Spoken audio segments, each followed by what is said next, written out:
저희 공부는 제목을 이렇게 잡았습니다. 방언과 치유는 사기다 라는 제목으로 공부를 한번 해보겠습니다. 방언과 치유가 사기라고 하니까 많은 사람들이 이제 동의하지 않는 사람들이 많을 것입니다. 왜냐하면 지금도 이제 비성경적인 방언을 하는 사람들은 제가 이렇게 이제 제목부터 보고 들어보지 않을 것입니다. 그런데 과연 성경은 뭐라고 말씀하시는지 한번 보겠습니다. 왜냐하면 방언과 이 표적과 치유는 분명히 성경에도 있는 말씀입니다.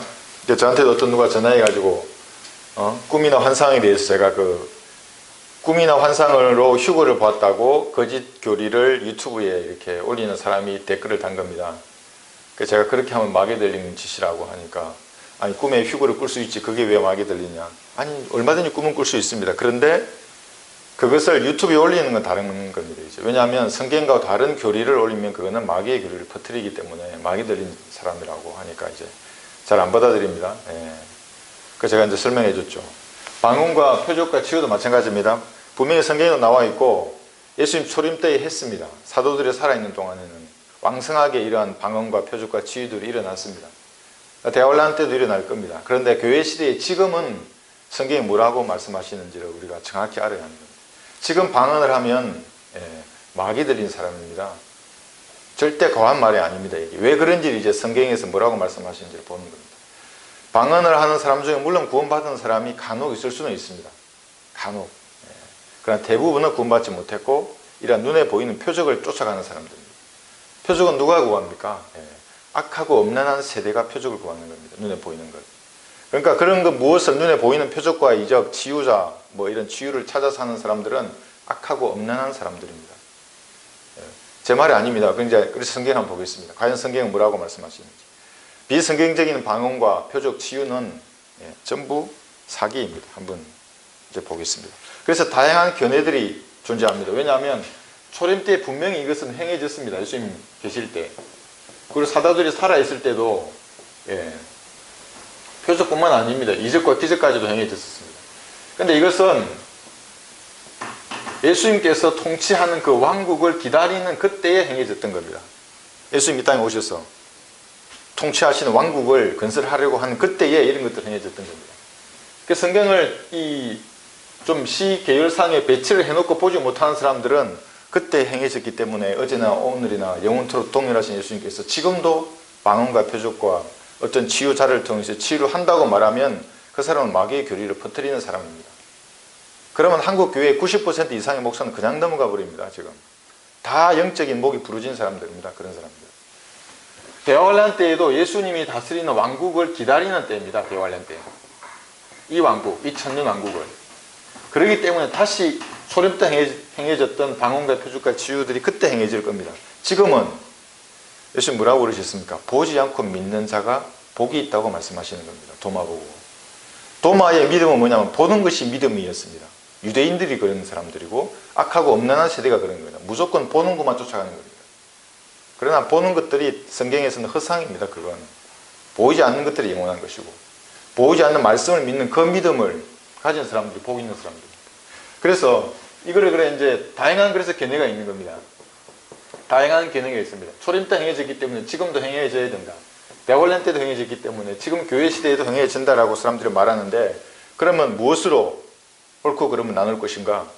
역시 말씀밖에 없습니다. 원본만 말씀이라고 하면 이제 목사도 되고 말씀도 되는 겁니다. 여기 있는 이 성경도. 목사는 아닙니다. 목사 이거는 다 빼야 됩니다. 90%의 목사가 말하는 그 주장은 빼고 성경이 뭐라고 말씀하시는지를 이제 살펴보는 거예요. 그래서 사람들은 사각지대를 다 가지고 있습니다. 사람들은. 그러니까 나무가 있으면 나무 뒤에 뭐가 있는지 보이지 않죠.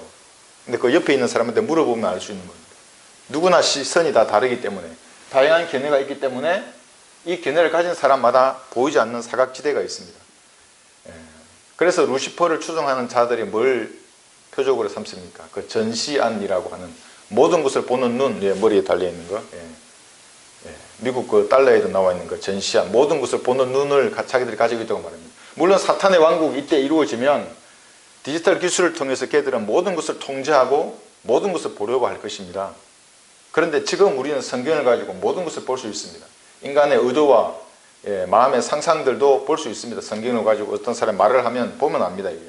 어떤 주장을 하면 성경을 비춰보면 그 사람이 왜 그런지를 알 수 있는 겁니다. 그래서 성경을 통해서 살펴보면 숨을 데가 없고 사각지대가 없습니다. 목사들이 뭔 주장을 하더라도 성경을 펴서 보면 되는 겁니다. 그래서 제가 만약에 어떤 이 주제에 대해서 비성경적인 것을 얘기하고 성경과 다른 것을 인용하면 어떻게 되냐면 성령께서 저를 깨닫게 하시기에 불쾌한 부분이 있는 겁니다. 그러니까 그걸 저한테 다 드시는 겁니다. 여러분 어떤 목사나 안수받은 목사 마찬가지입니다. 박사나 학위를 가진 사람들이 무슨 말을 할 때 모르지 않습니까? 저 사람 구원을 받은 것 같은데 잘 몰라 그 부분을. 왜 그렇겠습니까? 성령께서 그 사람이 깨닫게 해주지 않으십니다. 그 사람에게. 그 그릇을 가지고 그냥 살아가는 겁니다. 그것을 여러분이 캐치해내시면 영적으로 장성한 분량의 이런 분입니다. 그러니까 절대로 안수했다거나 학위를 가졌다고 해서 그 사람 따라가면 안 됩니다. 여러분들 스스로 말씀으로 판단해서 인정할지 말지를 결정해야 하는 것입니다. 그러니까 인간이나 거대한 종파나 교단의 주장은 성경 앞에 무가치한 것이 됩니다. 그래서 교리에 대해서 옳고 그름을 나눌 때에는 주의해야 되는 이유가 뭐냐면 하나님의 교리가 있는 반면에 마귀의 교리가 있기 때문에 그렇습니다. 전부 하나님의 교리만 있다면 뭐 어떻겠습니까? 교훈은 다릅니다. 교훈은 만 가지 교훈을 얻을 수 있습니다. 좀 이러면 어떻고 저렇게 하면 어떻겠습니까? 바르게 살면 되지. 그렇게 교훈을 얻었어. 그런데 문제는 교리는 다른 것입니다. 이 교리는 하나님의 교리 아니면 마귀의 교리밖에 없습니다. 중간지대가 없습니다. 그래서 성경은 무엇이라고 말씀하시는지 우리는 각별히 주의하는 것입니다. 여기 방언, 표적, 치유. 과연 무엇이라고 말할까? 그래서 어떤 사람들이 성경의 문맥에서 말하는 것대로 말하지 않는 사람이라면 어떤 사람이냐면 아까 말씀드린 대로 첫 번째는 성령께서 깨닫게 해주지 않는 사람이고 또 어떤 부류의 사람이 있냐면 여기 사람이나 목사나 박사들을 말합니다. 돈이나 권력에 팔린 사람들입니다. 교단의 권력에 자기가 팔렸기 때문에 말을 못하는 겁니다. 진리를 알아도. 그래서 우리 성경을 알고 우리 교리를 아는데도 공개적으로 말을 못합니다. 거기서 지식은 얻어서 유튜브에서 방송을 합니다. 그런 목사들 많습니다. 꽤 있습니다. 그 지식이 출처를 밝히지 않습니다. 마치 자기가 깨달은 것처럼 말하는 은사주의 목사도 있고 근본주의를 따르는 목사들도 있고 전부 르코마 목사님이 지식인데도 마치 자기가 하는 것처럼 권력에 팔린 자들입니다. 그런 사람들은. 돈이나 명예에 팔린 사람들은 말하지 못합니다. 이것을 어디서 나왔는지 출처를. 그래서 그들에게 성경은 공포의 책입니다. 왜 공포의 책이냐면 그들의 화기라든지 그들의 업적들을 말씀이 정말 그들을 짓눌러 버립니다. 폐기를 싫어하는 것입니다. 그래서 그 사람들은 항상 이 성경의 단어를 고칩니다. 이제 오늘 성경 공부와 우리 설교 시간에도 몇 군데 찾아볼 텐데 핵심적인 우리 기독교라고 하는 그 신앙의 핵심 교리들 사실은 걔들이 더 많이 공격합니다. 많이 공격합니다. 예수님의 신성으로부터. 그래서 제가 오늘 한번 찾아서 보겠습니다. 댓글에 또 이런 사람 누가 달았습니다. 아까 잠시 말씀드렸지만 꿈이나 환상을 본다고 하는 사람인데 저보고 하는 말이 너 사입이지 이렇게 말합니다. 오늘 아마 이 방송 보고 있을지 모르겠습니다. 한국 교교의 열매가 그래서 이런 사람들 양산을 내는 겁니다. 휴거라고 하는 그 영상 아래에다가 댓글을 단 겁니다. 그 휴거는 성경 구절만 읽었을 뿐인데 꿈이나 환상에 대해서 제가 그렇게 이제 비판을 하니까 그 사람이 저보고 이제 사입이라고 하는데 한국 교교가 만들어낸 열매들입니다. 그런 사람들. 그런 사람들이 어떻게 알겠습니까? 첫 열매들, 추수들, 이삭 죽기 같은 이런 휴거의 세 단계를 어떻게 이해할 수 있겠습니까? 그래서 우리가 오늘 이 주제를 알아볼 때는 성경만을 가지고 단어를 하나하나 살펴보면서 파악을 한번 해보겠습니다. 그래서 이런 사람들, 은사를 이렇게 가졌다고 말하고 은사주의적인 이런 교리들을 받아들인 사람들하고 얘기를 해보면 가끔 전화가 옵니다. 그런 분들이. 그 사람이 자기 인생 얘기를 합니다. 정말 꼬여도 너무나 꼬여 있습니다. 그 사람의 인생이. 너무나 힘들게 인생을 살아갑니다. 얘기 들어보면. 모든 것이 다 그렇습니다. 왜 그러냐면 그 사람의 인생에서 죄를 단절할 수 없기 때문에 그렇습니다. 아까 은사들은 악하고 엄연한 세대가 찬다고 했지 않습니까? 그런 죄들로 온통 뒤범벅이 되어 있기 때문에 꼬이고 또 꼬여 있습니다. 풀 수가 없습니다. 그거 사람이 잘라내든지 그거를. 어떻게 하면 되겠습니까? 그거 다 그런 마귀의 교리 다 버리고 바른 성경으로 공부하면 내 생각이 바로 서는 겁니다. 그러면 풀 수 있습니다. 생각이 바로 서면. 몇 개월만 공부해도 바로 설 수 있습니다. 성경이 있어야 가능하죠. 이 성경이. 없으면 불가능합니다. 그래서 은사주의자라고 할 때 이 크레스메틱이라고 하는 이 말에는, 이 은사라고 하는 말에는 헬라어로 재능이란 뜻이 들어있습니다. 카리스마 이렇게 말합니다. 그래서 은사주의자라고 할 때 이 은사는 내가 남들보다 특별한 은사를 가지고 있다. 이제 이런 사실은 자랑이 들어가 있습니다. 대단한 것을 주장하는 거죠. 나는 다른 사람이 없는 재능이 있어. 물론 좋은 겁니다. 그 은사라는 것이 나쁜 것이 아니죠. 좋은 것인데 문제는 뭐냐면 하나님이 주신 것이 아닌데도 그것을 은사라고 말하면 그게 거짓 은사가 되는 겁니다. 우리 은사 중에는 구제하는 은사도 있고 가르치는 은사, 권면하는 은사, 지도하는 은사, 여러 가지 은사들이 있습니다. 그런데 여기 말한 이 은사가 하나님이 주신 것이 아닌데 지금 만약에 교회 시대에 하게 되면 이제 결론적으로 나중에 나오지만 거짓 은사를 자랑하는 사람. 여기 잠언 25장을 한번 보겠습니다. 왜 이 사람이 거짓 은사인지를 이제 살펴보겠습니다. 거짓 은사에 대해서 성경은 이렇게 비유로 말씀하십니다.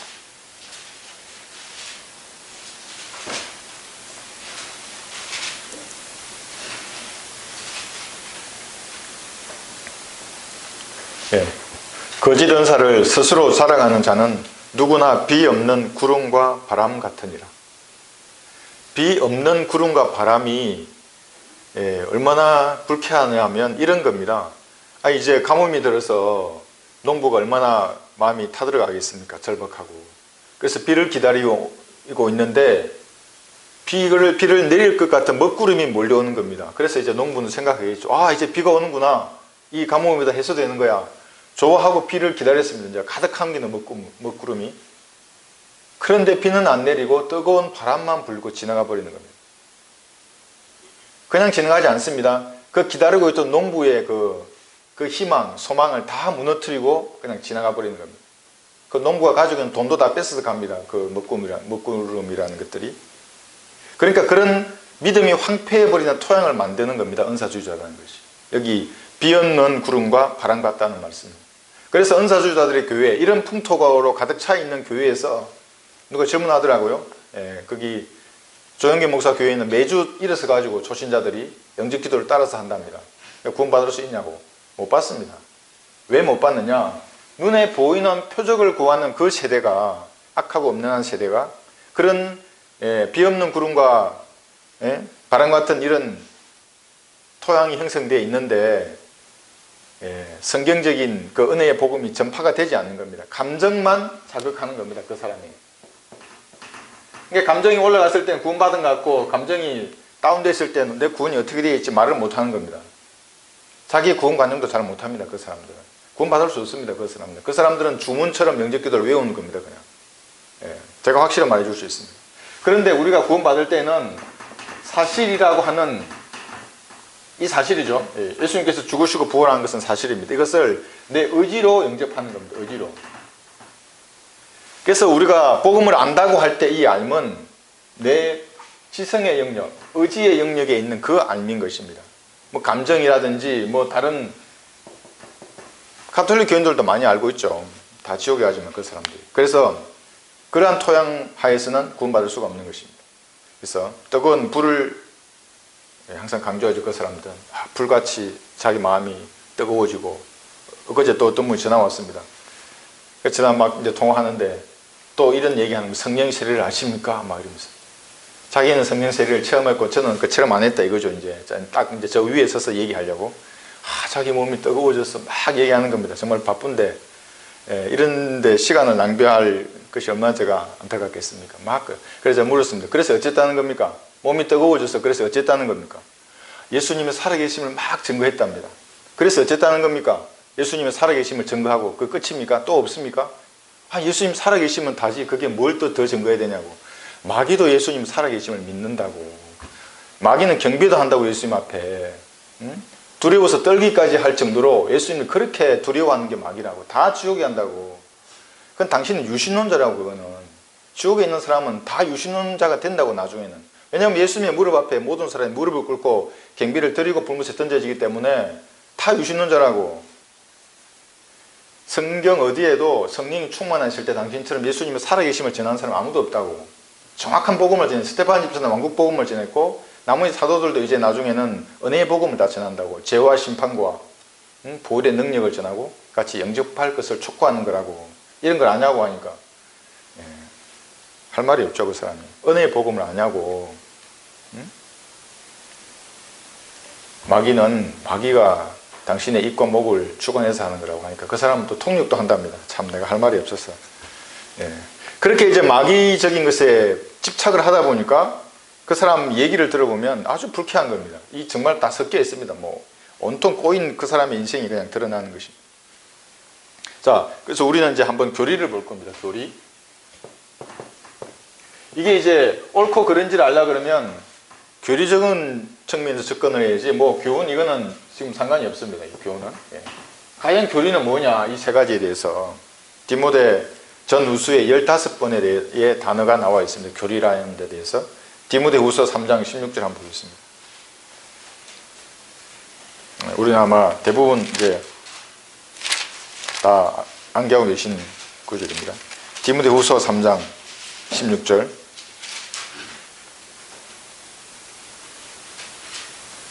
여기 보시면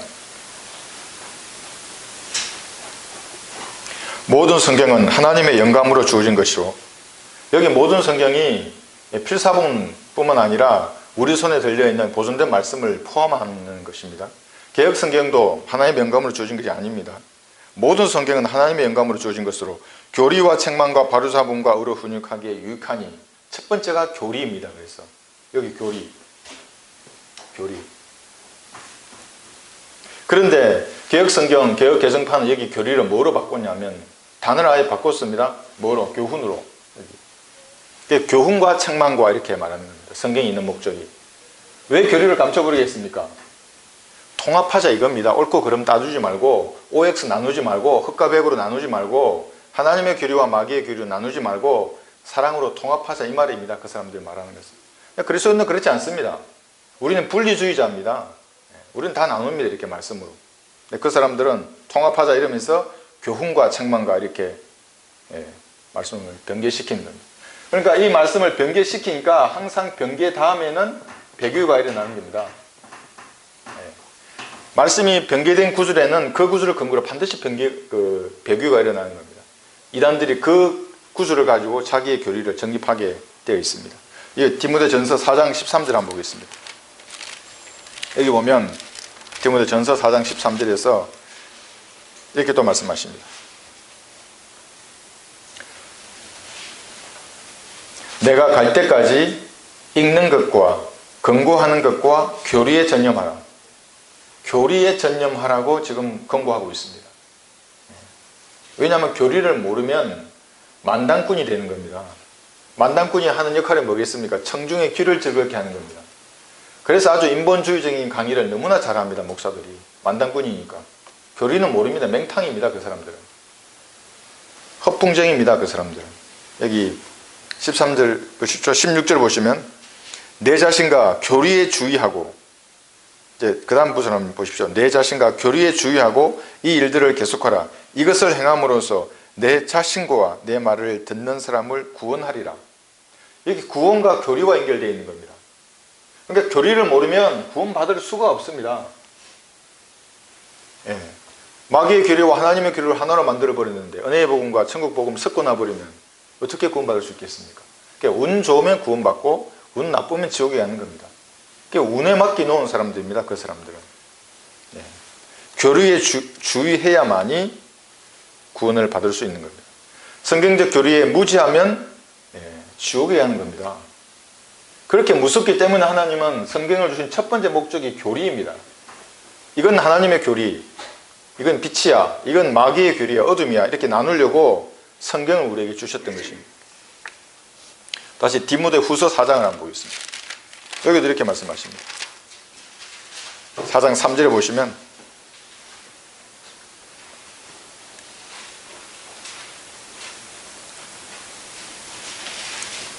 때가 이르리니 사람들이 건전한 교리를 견디지 못하고 그들 자신의 정욕에 따라 가려운 길을 즐겁게 해줄 선생들을 많이 두리라. 여기 건전한 교리를 말하는 겁니다. 그래서 은사주의자들에게 성경을 펴서 하나하나 말하면 벌써 짜증이 점점점 내기 시작합니다. 조금 더 몇 구절 더 펴면 그냥 짜증냅니다. 그 사람들은. 왜냐하면 그 사람이 몸으로 체험한 그것이 진리인 줄 아는 겁니다. 너무나 익숙한 영이니까 그것이. 그러나 성경에 의하면 그건 전부 마귀적인 것들입니다. 그리고 이제 저를 이단 프레임을 씌우는 겁니다. 당신은 이단이라 그러고 또 자기 길을 즐겁게 해주는 그 은사주의 선생을 찾아가는 겁니다. 그래서 자기 길을 즐겁게 해줄 선생들을 많이 두리라 하는 말씀이 그 말씀입니다. 그리고 유튜브에 보면 전부 자기 길을 즐겁게 하는 선생들의 말만 듣고 있는 것입니다. 디도서 2장도 한번 보겠습니다.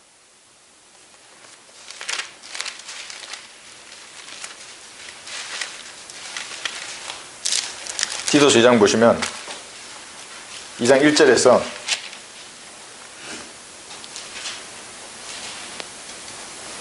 그러나 너는 건전한 교리에 부합되는 것들을 말하며 이렇게 말합니다. 건전한 교리에 부합되는 것.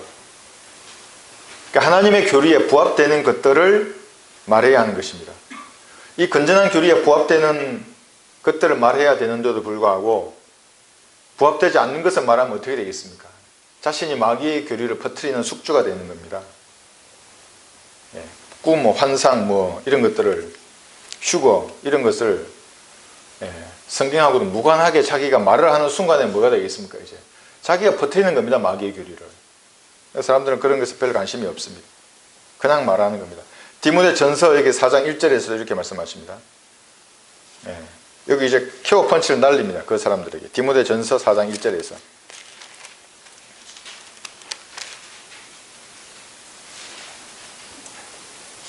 이제 성령께서 분명히 말씀하시나니 마지막 때에 어떤 자들이 믿음에서 떠나 미혹하는 영들과 마귀들의 교리들을 따르리라.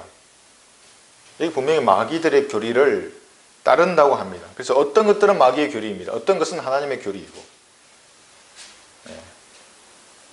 그래서 어떤 사람은 저에게 적을 만들지 말고 둥글게 살자 이런 얘기 합니다.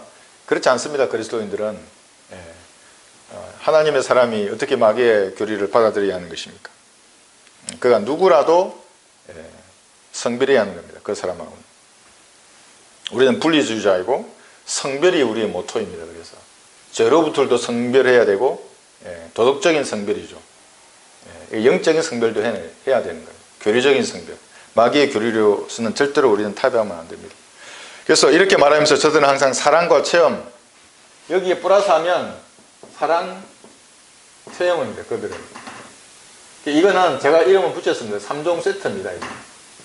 방언과 표적과 치유는 3종 세트로 다니면서 그 다음에 사랑과 체험을 강조하면서 같이 살자, 예쁘게 살자 이런 말을 하는 겁니다. 그런 사람들은 10분도 못 견딥니다. 성경을 딱 펴면은. 그래? 방언에 대해서 한번 살펴보자고. 펴면 10분은 못 견딥니다. 왜 그러겠습니까? 하나님께서 말씀하시는 이것이 그들의 핵심을 너무나 정확히 찌릅니다. 표적을 따르는 이 사람들의 악하고 엄란한 그 마음의 중심을 정확히 찌르기 때문에 요리조리 피하려고만 하는 것입니다. 그래서 한글을 이해 못합니다. 그 사람들은. 제가 꿈 환상을 자꾸 말하는 그 사람에게 베드로후서 1장 여기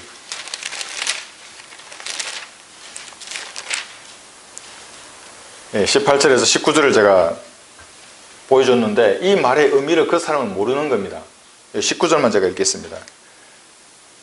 이 문장이 무엇을 말하는지를 알면 사실은 바로 돌아올 수 있습니다. 어떤 이단교리에 빠져 있더라도. 여기 우리에게 더 확신한 예언의 말씀이 무엇이냐면 그 앞 구절에 있는 음성보다도입니다.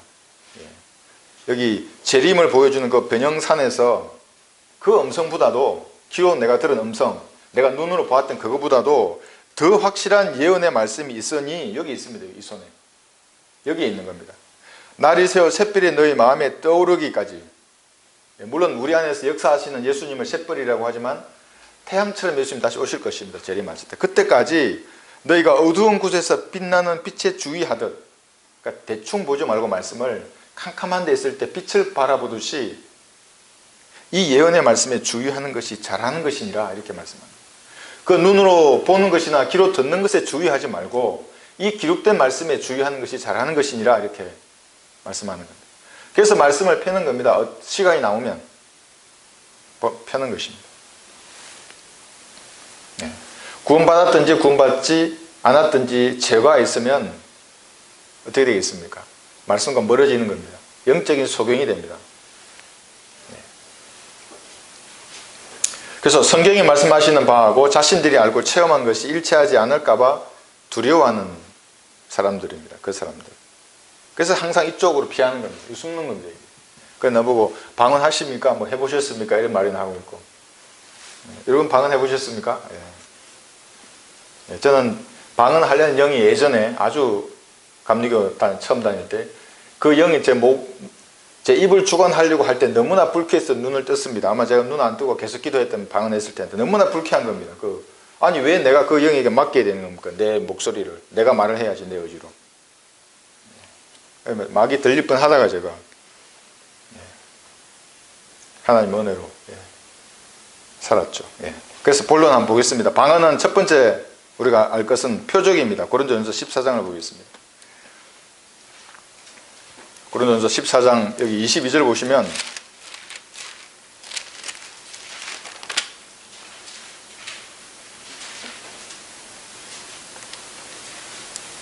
어떤 사람들은 영으로 신비들을 말하는 그 표적하고 이 표적하고 방언하고 이 방언과 다르다고 말하는데 그건 제가 다음 시간에 말씀드리고 여기서 분명하게 말씀하시는 내용은 이것입니다.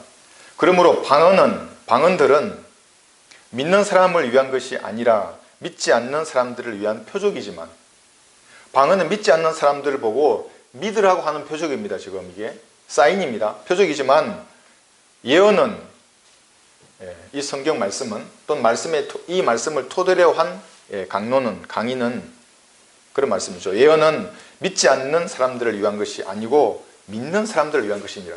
그럼 우리에게 필요한 것이 무엇입니까? 방언입니까? 이 말씀입니까? 우리는 이미 믿는데 우리는 말씀인 겁니다. 믿지 않는 사람들에게 표적으로 준 것이 방언입니다. 그래서 방언은 표적이라고 얘기했습니다. 표적. 그리고 은사이기도 합니다. 표적과 은사 두 가지가 이제 방언이죠. 그래서 그리스도인에게는 이미 구원받아서 우리는 믿고 있기 때문에 이런 표적이 불필요한 것입니다. 방언도 마찬가지고 치유도 마찬가지입니다. 그리스도인에게 필요한 것은 이 예언의 말씀입니다. 그래서 베드로후서 1장 19절에 나와 있는 그 더 확실한 예언의 말씀이라는 것이 이 말입니다. 그것보다도 말하는 거, 귀로 듣는 거, 눈으로 보는 것보다도 더 확실한 예언의 말씀을 주의하라. 이것이 지금 성경에 말씀하시는 바입니다. 1장 22절을 보겠습니다. 그럼 이 표적은 어떤 민족에게 표적이 필요한가?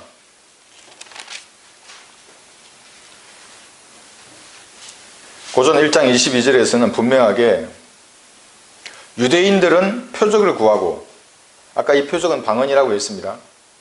유대인들은 표적을 구하고 헬라인들은 지혜를 찾지만 이렇게 말합니다. 그 외에 나머지 이방인들은 지혜를 찾습니다. 그래서 지혜롭다고 생각하는 이방인들이 이 나라의 지성인들이 십자가를 전파한 우리를 어리석다고 조롱한 겁니다. 자기들은 지혜롭고 우리는 뭔가 모르는 어리석은 사람들을 생각하고 조롱하는 것입니다. 그래서 인간이 하나님을 거부하는 것은 무식해서가 아니고 자기가 지혜롭다고 생각하기 때문에 그 지혜로 하나님을 거부하는 것입니다. 그런데 하나님은 어떤 분이십니까? 골로새서 2장 3절에 보시면 그의 안에는 모든 지혜와 지식의 보호가 감추어져 있느니라. 모든 지혜와 지식의 보고가 하나님이신데 그 하나님의 지혜를 인간의 지혜로 어리석다고 하는 겁니다. 십자가를 믿으면 구원받는다는 것이. 유대인들은 표적을 구하기 때문에 그 유대인들의 눈에는 이걸 믿으면 구원받는다고 하는 보지도 않고 이것이 장애물로 여겨지는 겁니다. 그래서 거치는 것입니다. 그들에게. 고린도전서 1장 20절에서 24절에 잘 나와 있습니다. 여기 22절 읽으셨죠? 여기 20절 보시면 지혜 있는 자가 어디 있느냐? 학자가 어디 있느냐? 이 세상의 변론가가 어디 있느냐? 하나님께서 이 세상의 지혜를 어리석게 만든 것이 아니냐? 하나님의 지혜에 있어서는 세상이 그 지혜로 하나님을 알지 못하였기에 하나님께서 복음 전파의 어리석음으로 믿는 자들을 구원하시기를 기뻐하셨느니라. 그러면서 이 말씀하십니다. 유대인들은 표주를 구하고 헬라인들은 지혜를 찾지만 우리는 십자가에 못 박히신 그리스도를 전파하노니 이것이 유대인들에게는 거치는 것이 되고 헬라인들에게는 어리석은 것이 되지만 부르심을 받은 사람들에게는 유대인들이나 헬라인들에게나 그리스도는 하나님의 능력이요 또 하나님의 지혜니라. 이렇게 말씀하십니다. 이제 다시 주제로 돌아가 보면 이제 유대인이 등장했습니다. 표적을 구하는 민족은 유대인입니다. 나머지 이방인들은 지혜를 찾습니다. 그래서 방언이 무엇인지 아는 첫 번째의 단추는 이제 여기서 시작하는 것입니다. 한번 보겠습니다. 이제 마가복음 여기 15장을 보겠습니다. 과연 표적을 구하는 유대인들인데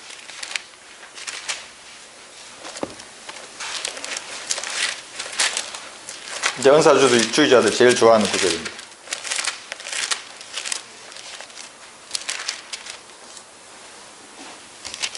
마가복음 16장을 보겠습니다. 16장 16, 17절 아주 많이 인용하는 구절입니다.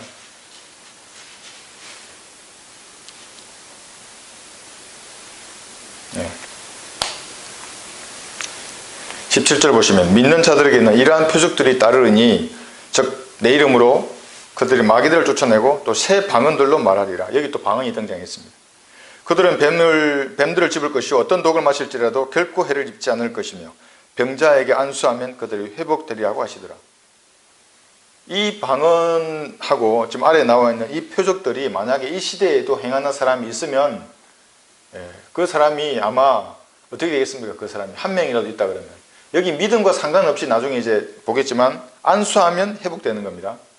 뱀들을 집어도 뱀에 물려도 독을 마셔도 해를 입지 않고 마귀들을 쫓아내고 새 방언들로 말하리라.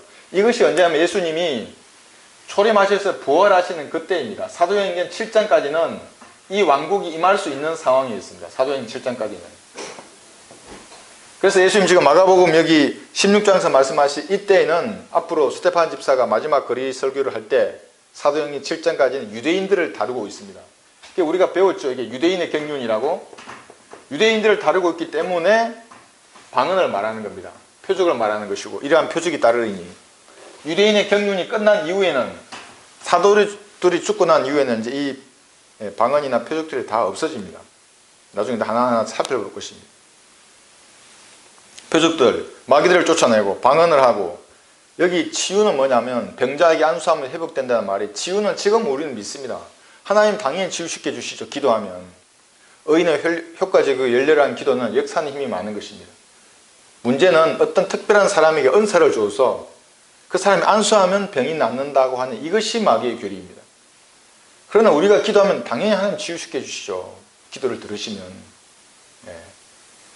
그러나 어떤 특별한 치유자는 비성경적인 것입니다.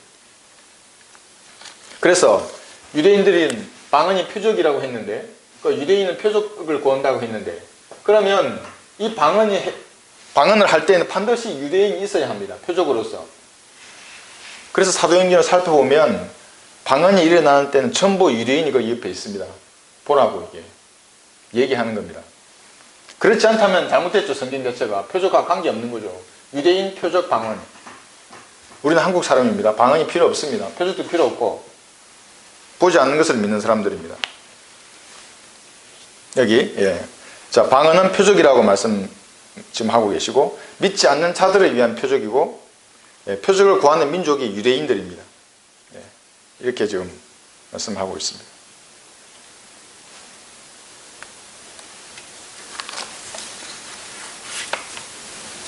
자, 표적을 예수님께서 말씀하시는 이유가 뭐냐면 이러한 표적이 따르니 왜 이렇게 말씀하시냐면 이제 부활하시면서 유대인들의 특성이 있습니다. 여기 사도행전 7장 한번 보겠습니다. 51절 보시면 아주 좀 독특한 민족입니다. 유대인들은 표적이 없이는 그러니까 눈으로 보지 않고는 믿지 않는 민족들입니다. 사도행전 7장 51절 보시면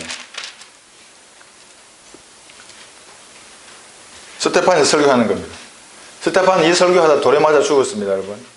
얼마나 유대인들의 마음을 격동시키겠습니까? 정확히 찌른 겁니다. 그들의 전곡을. 너희 목이 곧고 마음과 귀에 할례를 받지 못한 사람들아, 너희 조상이 한 것과 같이 너희도 늘 성령을 거역한도다. 이런 예수님, 이런 사람들에게 예수님께서 보인 표적이 뭐였습니까? 요나의 표적이었습니다. 그래서 예수님께서도 요나처럼 3일 낮과 3일 밤을 땅속에 계셔서 부활하셨던 것입니다. 보고 믿으라. 유대인들에게 말하는 겁니다. 표적으로. 너희는 보고 좀 믿으라. 보고서라도 믿으라. 그러나 그 요나의 표적을 보인 예수님마저도 사도행전 7장에서 마지막으로 유대인들은 거부해버립니다. 참 대단한 민족입니다. 목이 곧고 마음과 귀에 할례받지 못한 사람들. 이 사람들을 대해서 예수님이 이렇게 말씀하십니다. 마태복음 16장 4절에서 악하고 엄연한 세대가 표적을 구하나. 이 말씀이 지금 이 시대에도 그대로 적용됩니다. 그때도 마찬가지고 악하고 엄연한 세대가 표적을 구하나 선지자 요나의 표적밖에는 줄 표적이 없다고 하시고 그들을 떠나가시더라. 그러니까 저한테 이런 얘기하면, 이런 표적 얘기하면 제가 그럽니다. 선지자 요나의 표적이 뭔 줄 아냐고. 예수님께서 당신 죄를 위해 죽으시고 부활하신 거라고. 그 표적이라고. 그거는 믿지 않으면서 왜 방언 같은 이런 표적과 이적과 기적, 치유 뭐 이런 것만 쫓아다니냐고. 다 지옥으로 가는 사람들입니다. 네. 악하고 엄연한 세대입니다. 그래서 이제 표적의 기운을 보면 출애굽기 4장을 한번 보겠습니다. 여러분 성경의 첫 언급의 법칙에 대해서 이제 들어보셨을 것입니다. 이 표적의 기운이 이제 나옵니다. 출애굽기 4장에. 치유와도 관계 있습니다. 질병과도 관계 있고. 8, 9절을 보시면 4장 8, 9절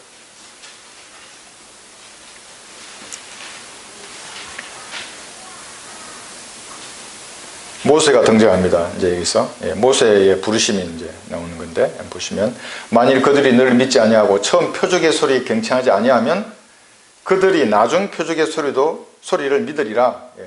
여기 이제 처음 표적이 등장하는 겁니다. 사인이 등장했습니다. 만일 그들이 이 두 표적을 믿지 아니하고 내 음성에 경청하지 아니하면 너는 강물을 떠다가 마른 땅 위에 부어라. 내가 강에서 떠온 물이 마른 땅 위에서 피가 되리라 하시니라. 첫 번째 지금 이제 일단 이게 모세가 등장하는데 모세와 함께 이스라엘은 국가가 시작된 겁니다. 아브라함과 야곱과 이삭은 하나의 족속이었습니다. 이제 국가는 모세와 함께 시작된 겁니다. 그러니까 모세를 부르심으로 해서 이제 때의 어떤 표적이 이제 하나님께서 6, 7절에 보여주시는데 문둥병이 이제 등장합니다. 그러니까 품에 넣었다가 꺼내니까 문둥병이 걸려 있고 다시 넣었다가 꺼내면 이제 문둥병이 낫는 이 표적을 보여주시는 겁니다. 왜 보여주시느냐? 유대인들에게 가서 보여주라는 겁니다. 그리고 그 표적을 믿고 모세의 메시지를 들으라. 이 얘기입니다. 이 목이 곧고 마음과 귀에 할례받지 못한 이 사람들에게. 그래서 여기 출애굽기 4장 29절에서 31절을 보시면 아론이 주께서 모세에게 말씀하셨던 모든 말씀을 전하고 백성들의 목전에서 표적들을 행하니 백성들이 믿고 또 주께서 이스라엘 자손들을 찾아오셔서 그들의 고통을 살피셨다 함을 듣고 그들이 머리를 숙여 경배하더라. 표적을 보고 듣고 믿고 경배하는 겁니다. 누가? 유대인들이 그렇게 하는 겁니다. 우리는 유대인들 아닙니다. 그러니까 최초의 병과 치유는 이 모세를 통해서 나타나 있습니다. 이 치유, 최초의 치유는 모세, 표적도 마찬가지입니다. 모세를 통해서 나타나 있습니다. 그 유대인들을 이런 특성을 가진 유대인들을 위해서 이렇게 했던 겁니다. 그래서 여기까지만 보겠습니다. 요한복음 20장에 보시면 27절에서 이렇게 말씀하시는 겁니다.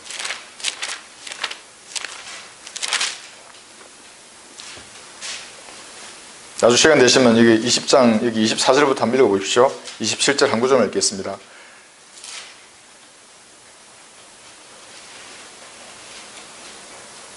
도마에게 말씀하시기를 내 손가락을 이리 내밀어 나의 손을 보고 너의 손을 내밀어 내 옆구리에 넣어보라.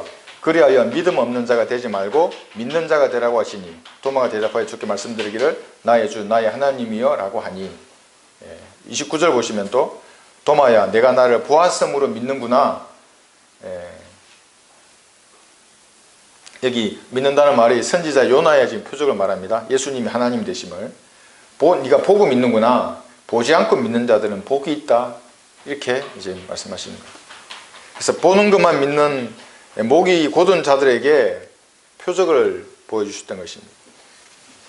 그런데 예언의 말씀을 듣고 믿는 믿음만으로 사실은 충분하는 겁니다.